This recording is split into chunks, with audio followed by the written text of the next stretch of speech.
مسلمانوں کے لیے قبلہ اول، یہودیوں کے لیے ہیکل سلیمانی، عیسائیوں کے لیے وہ مقام جہاں عیسیٰ ابن مریم کو صلیب پر چڑھایا گیا۔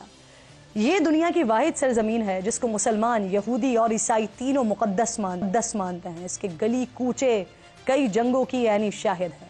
اس کی بستیوں نے درجنوں بار مکینوں کو جلا وطن ہوتے دیکھا ہے۔ تاریخ کی کتابوں میں ارض مقدس پر پہلا حملہ تقریباً 2500 سال پہلے 587 قبل از مسیح میں سلطنت بابل کے بادشاہ نے کیا۔ اس کی فوج نے ہیکل سلیمانی کو تباہ کیا، ہزاروں یہودیوں کو قیدی بنایا، انہیں ان کے گھروں سے بے دخل کر کے غلام بنا کر لے گیا۔ اس حملے کے نتیجے میں تابوت سکینہ غائب ہو گیا، جس کا آج تک سراغ نہیں لگایا جا سکا ہے۔ کہا جاتا ہے کہ اس صندوق میں حضرت موسیٰ کا عصا، حضرت ہارون کا امامہ، حضرت سلیمان کی انگوٹھی، من السلوہ سمیت انبیاء علیہ السلام کی مزید نشانیاں موجود ہیں۔ یہودیوں کی مشکلات اس وقت ختم ہوئیں جب 539 قبل مسیح میں ایران کے پہلے بادشاہ سائرس اعظم نے سلطنت بابل کو فتح کیا۔ یہودی قیدیوں اور غلاموں کو رہا کیا، انہیں اپنی سرزمین پر واپس جانے کی اجازت دی۔ یوں جلا وطن ہوئے یہودی اپنی سرزمین پر واپس لوٹے۔ انہوں نے ہیکل سلیمانی کو اثر نو تعمیر کیا۔ زیادہ وقت نہیں گزرا کہ رومی افواج 63 قبل مسیح میں یروشلم پر حملہ آور ہوئی۔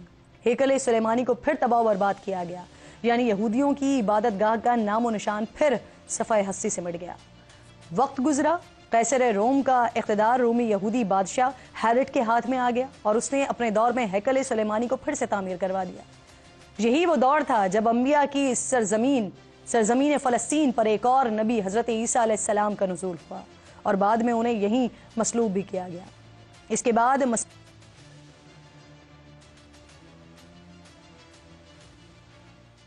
پر پہلا حملہ 17ویں عیسوی میں رومی شہنشاہ تیتوس نے کیا۔ اس نے یہودیوں کو قتل کیا، ہیکل سلیمانی کو مسمار کیا، زندہ بچ جانے والوں کو جلا وطن کیا۔ وقت نے کروٹ لی اور 6 صدی بعد جا کر حالات پھر تبدیل ہوئے۔ 638 عیسوی میں خلیفہ دوم حضرت عمر فاروق رضی اللہ تعالیٰ عنہ نے قیصر روم کو شکست دی اور بیت المقدس کا کنٹرول مسلمانوں کے قبضے میں آ گیا۔ تاریخ میں یہ پہلی بار تھا کہ اس پاک سرزمین پر خون کا ایک قطرہ نہیں بہا اور فتح نصیب ہوئی۔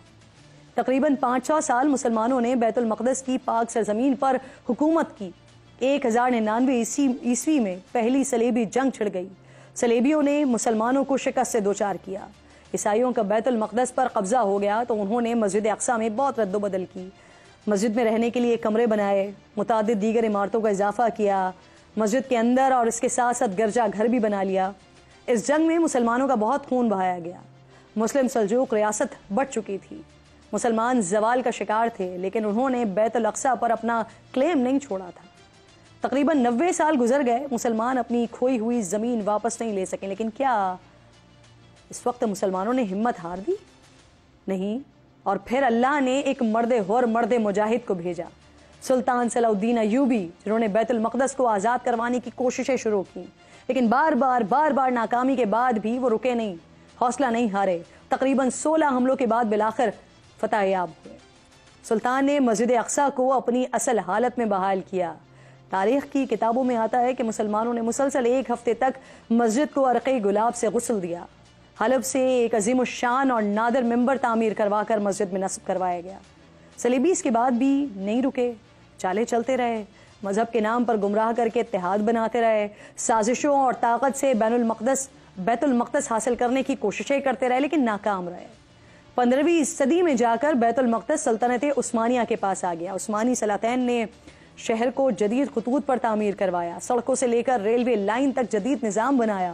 عہد عثمانی کے دوران یہودیوں نے آزاد یہودی ریاست کے قیام کی بڑی کوششیں کی، لیکن وہ کبھی ایسا کر نہیں سکے۔ 1917 میں عثمانی سلطنت کا خاتمہ ہوا۔ برطانیہ نے بیت المقدس پر قبضہ کر لیا اور پھر وہ ہوا جس کا نتیجہ آج فلسطین کی مظلوم عوام سمیت پوری دنیا بھگت رہی ہے۔ دنیا بھر سے یہودیوں کو لا کر یہاں بسایا گیا۔ طویل منصوبہ بندی کے بعد 1948 میں یہودی آباد کاروں نے اپنی مذہبی ریاست اسرائیل کے قیام کا اعلان کیا۔ فلسطینیوں اور دیگر عرب ریاستوں نے اس کو تسلیم کرنے سے انکار کیا۔ بین الاقوامی برادری نے اس کو غیر قانونی قرار دیا، لیکن اسرائیل ٹس سے مس نہیں ہوا۔ اسرائیل نے قبضہ چھڑانے کے لیے عرب اسرائیل جنگیں بھی لڑیں، لیکن مسلمانوں کو کامیابی نہیں مل سکی۔ اور سازش کے ساتھ ساتھ ہمارے ذہنوں میں یہ بات باور کروائی جاتی رہی کہ یہودی دنیا کی سب سے طاقتور قوم ہے اور مسلمان اس سے لڑ نہیں سکتے, جیت نہیں سکتے. مسلمان حکمرانوں کی عیاشیوں نے مسلم دنیا کو کمزور بنایا, جس کا فائدہ اسرائیل کو ہوا. آج ہمارے بڑے بڑے دانشور بھی یہی کہتے پھرتے ہیں کہ 70 سال میں جو کچھ حاصل نہیں کر سکے وہ اب کیا حاصل کر لیں گے. تو ان کی اطلاع کے لیے یہ عرض ہے کہ صلاح الدین ایوبی نے بھی 90 سال بعد مسجد اقصیٰ کو حاصل کیا تھا. اس وقت بھی دشمن بڑا مضبوط تھا, مسلمان اس وقت بکھرے ہوئے تھے, لیکن اللہ نے ہمیں فتح دی تھی. جس اسرائیل سے ہمیں ڈرایا جاتا ہے, جن یہودیوں کے قصے سنائے جاتے ہیں, کیا انہوں نے اسرائیل کو ایسے ہی حاصل کر لیا تھا؟